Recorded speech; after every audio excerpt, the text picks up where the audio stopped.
여러분 안녕하세요. 찾아가는 새벽기도 시카고 예수사랑교회 조선현 목사입니다. 오늘도 변함없는 주님의 은혜와 평강이 저와 여러분의 삶의 종례를 풍성하기를 기도합니다.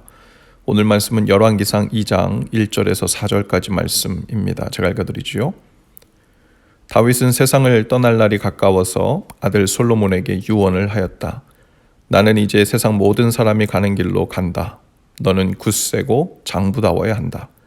그리고 너는 주 너의 하나님의 명령을 지키고 모세의 율법에 기록된 대로 주님께서 지시하시는 길을 걷고 주님의 법률과 계명, 주님의 율례와 증거의 말씀을 지켜라. 그리하면 내가 무엇을 하든지 어디를 가든지 모든 일이 형통할 것이다. 또한 주님께서 전에 나에게 내 자손이 내 앞에서 마음과 정성을 다 기울여서 제 길을 성실하게 걸으면 이스라엘의 임금자리에 오를 사람이 너에게서 끊어지지 않을 것이다 하고 약속하신 말씀을 이루실 것이다. 아멘. 다윗은 이제 죽음을 앞두고 솔로몬에게 유언을 합니다. 왕위를 이을 솔로몬에게 마지막으로 당부하고픈 가장 중요한 말을 하죠. 너는 굳세고 장부다워야 한다.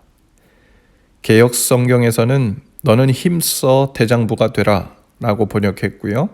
메시지 성경에서는 너는 굳세어서 내가 어떤 사람인지 보여주어야 한다 라고 했습니다. 이 모두에 담긴 공통적인 의미는 단단히 마음 먹어야 한다는 것이고 용기를 내어 단호하게 행동하고 굳세져야 한다는 말이죠. 그러나 더 중요한 것은 그 뒤에 따라 나오는 말입니다. 왜 단단히 마음을 먹어야 하는지, 왜 굳세게 용기를 내야 하는지에 대한 말이죠. 대장부답게 굳세어야 하는 분야는 다름 아닌 바로 하나님의 명령을 지키고 모세 율법을 따라 주신 그 말씀대로 사는 것, 바로 그 일에 대장부다워야 하고 장부다워야 하고 또 굳세져야 한다는 말입니다. 이제 생을 마감하는 순간에 다윗은 솔로몬에게 왕으로서의 권위와 품위를 지킬 수 있는 어떤 다른 비책에 대해 알려주지 않았습니다. 신하 중에 누구누구가 가장 믿을 만하니 그 사람을 곁에 가까이 두고 수족을 삼으라는 말도 아니었어요. 블레셋이나 다른 외세 침략에 대비해서 용감하게 군부대를 정비하여 그 땅을 정복하라는 말도 아닙니다. 다윗은 자신을 죽이려던 초대왕 사울왕의 그 왕의 삶을 지켜보았고 또 직접 자신이 왕이 되어 나라를 다스려도 보았습니다. 그리고 그 모든 것을 종합하여 솔로몬에게 유언으로 마지막으로 당부하고 싶었던 그 말은 다름 아닌 굳세고 용기를 내어 하나님을 경외하라는 겁니다. 용기를 내어 단단히 마음을 먹고 그 말씀을 지키며 사는 것에 올인하라는 말입니다.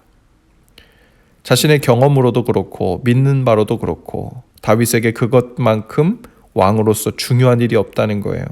그것만큼 나라가 잘 되고 부강해지는 일도 없고 그 일만큼 더 중요하게 마음을 쓰고 단단히 붙들어야 할 일은 없다는 겁니다. 하지만 이 다윗의 당부는 그의 조상들이 백성들에게 반복적으로 계속해서 했던 말이었습니다. 모세는 이제 가나안 땅을 목전에 두고 있던 백성들에게 최후의 설교를 하면서 이 말을 당부했죠. 또 여호수아도 백성들에게 좌로나 우로나 치우치지 말고 오직 하나님을 섬기는 백성 되라고 당부했습니다. 그것 하나만 용기를 내어 굳세게 붙들면 하나님께서 그들에게 주신 땅에서 복될 것이다 라고 했죠. 메시지 성경 3절입니다. 하나님께서 명령하시는 대로 행하고 그분이 내게 보여주시는 길로 걸어가거라. 인생의 지도를 철저히 따르고 표지판을 잘 살펴보아라. 이는 하나님께서 모세에게 계시하신 것이다. 이것을 잘 따르면 내가 어디 가서 무엇을 하든지 잘 될 것이다 라고 했어요. 하나님이 주시는 말씀은 인생의 지도이고 표지판이죠.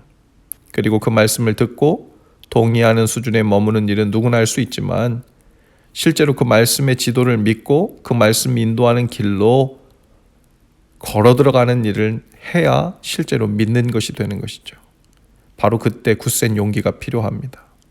말씀을 열심히 배우고 아는 데까지는 그냥 아는 거죠. 그러나 그 말씀을 인생 표지판으로 삼아 실제로 그 길을 걷기 시작하면 그제서야 믿는 생활, 주님과 동행하는 삶, 살아계신 주님을 신뢰하며 사는 삶이 본격적으로 시작되는 것입니다. 예수님은 이 땅을 떠나 하늘로 오르시면서 제자들에게 당부하신 말씀이 있었어요. 내가 세상 끝날까지 너희와 항상 함께 있으리라. 만일 그 뒤에 한 말씀을 더 붙이실 수 있으셨다면 아마 이런 말씀이셨을 것 같습니다.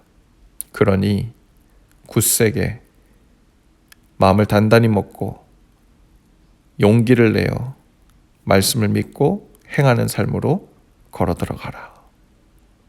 오늘 저와 여러분에게 말씀을 통해 당부하시는 성령님의 음성을 들으실 수 있기를 바랍니다. 나를 향해, 우리 가정을 향해, 내 삶을 향해 가지고 계신 하나님의 뜻, 그 말씀이 무엇인지는 이미 알지만 미처 발걸음을 떼지 못하고 있었다면 대장부답게 믿음의 걸음을 떼실 수 있기를 바라요. 알고 동의하는 수준에 머무를 뿐 성령으로 함께하고 계시는 주님을 신뢰하며 그분을 의식하는 삶을 시작하지 못하고 있었다면 담대하게 정신을 바짝 차리고 집중해서 그 삶을 시작할 수 있기를 바랍니다. 그것보다 우리 삶에 중요한 일은 없습니다. 그 일을 시작하는 것보다 더 급한 일도 없습니다.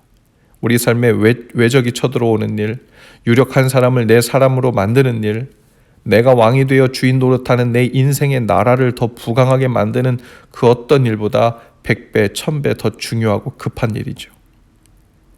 성령께서 인도하시는 대로 행하시고 오늘 우리 삶에 보이시는 대로 걸어 들어가시는 그 일에 담대하고 굳센 저와 여러분 다 되실 수 있기를 주님의 이름으로 축복합니다. 기도합시다. 주님이 우리에게 맡기신 이 삶을 잘 살아내기 위해 굳세게 힘을 내어 말씀을 듣고 행하길 원합니다. 마음을 단단히 먹지 않고는 저절로 말씀대로 살 수 없음을 깨닫습니다. 성령께서 오셔서 그 길을 보여주시고 말씀의 안내를 따라 믿음으로 걸음을 떼며 걷는 삶이 될 수 있도록 오늘도 저희를 인도해 주옵소서. 예수님 이름으로 기도합니다. 아멘. 여러분 오늘도 예수 사랑으로 화이팅입니다. 내일 아침에 다시 찾아뵙지요.